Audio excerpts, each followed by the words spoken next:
अस्सलाम वालेकुम दोस्तों, मैं मोहम्मद इकबाल। आज की वीडियो में तुम्हारे को बछड़ा चेक करवाता हूँ। पहले वीडियो को लाइक करो, सब्सक्राइब करो। बहुत अच्छी वीडियो तुम्हारे को चेक करवाता हूँ। ये देखो बछड़ा बहुत अच्छा है, कुर्बानी में आ जाएगा। खीरा है अभी तो।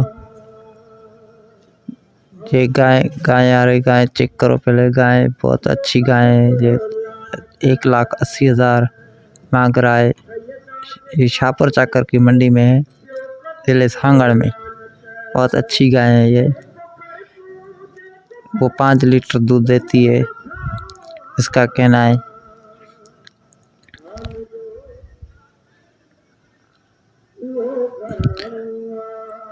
ये कट्टी चेक करो। कट्टियाँ, दोनों कट्टियाँ 4,60,000 मांग रहा है।